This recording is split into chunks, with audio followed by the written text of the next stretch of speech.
Nyati family yochema kuti kubva payakatenga mota maproblems atanga kuwanda mulife mavo. Ladies and gentlemen, kusangana kwatiri kuita zvakare pachannel ino, channel yeZim Witness TV yandinodzoka nemaupdates akasiyana uye ndinoti kana kari kekutanga kusvika pano ingobayawo button rekusubscribe then turn on the notification bell kuitira kuti usarasikirwe nemaupdates andinodzoka nawo pano nguva nenguva. Muri Zimbabwe Nyati family yochema ichiti iyo kubva payakatenga mota zvinhu zvatanga kuoma, maproblems ari kuwanda, asi mafanzi avo ari kuvasimbisa achiti zvinoita. Koitawo vavengi vari kutiwo dzungu muri kuruwanza kutsvaga kunzwirwa tsitsi uko. So ladies and gentlemen, ndoda kukuverengerai post yanyorwa iyo neNyati family nenyaya iyi. Nyati family yanyora iyo ikati, I think buying a car was a big mistake in our life. Zvinhu zvacho zviri kungoitika hazvinzwisisike.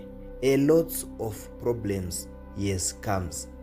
So ndokunyora kwaitwa iko neNyati family ichiti kubva patakangotenga mota yedu iya maproblems acho, matambudziko ari kunyanya.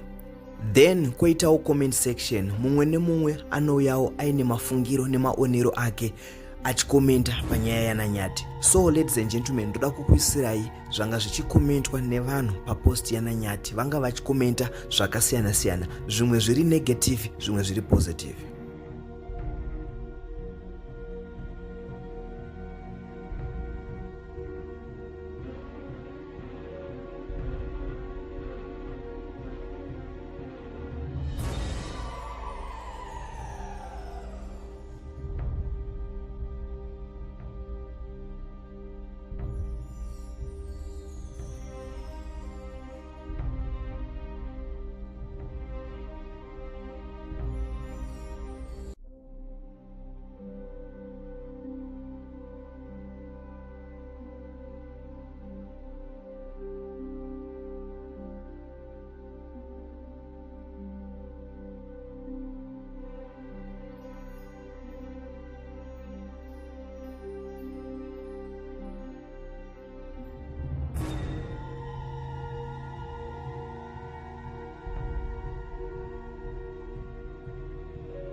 Mune imwe nyaya, muzuva ranhasi mapurisa eZimbabwe Republic Police anga achirova iwo marounds mutauni, izvo zvaita kuti vanhu vange vanobatira ura mumaoko, vanhu vange vachitya kuswera vachishanda mutauni. Mapurisa eZimbabwe Republic Police aonekwa iwo achifamba mutauni achitenderera imomo zvekuti vanhu vafunga kuti pamwe demonstration iyi yatanga. Asi vamwe ndo vari kutaura vachiti uku kugara vatyisidzira vanhu kuti musi wa31 pasawana chinoitika, so vanhu vanogara vachitya. So ladies and gentlemen, ndakuplayirai mavideos emapurisa anga achitenderera mutauni. Then mapedza kuona video iri ndinokumbira kuti muye mucomment section muchitiudzawo zvamunofunga maererano nenyaya iyi. Oyo zimselebona zimsele mwira nerango richiposta izvi video kamba nonga zimselebo pauda mahombe apada foni hombe apo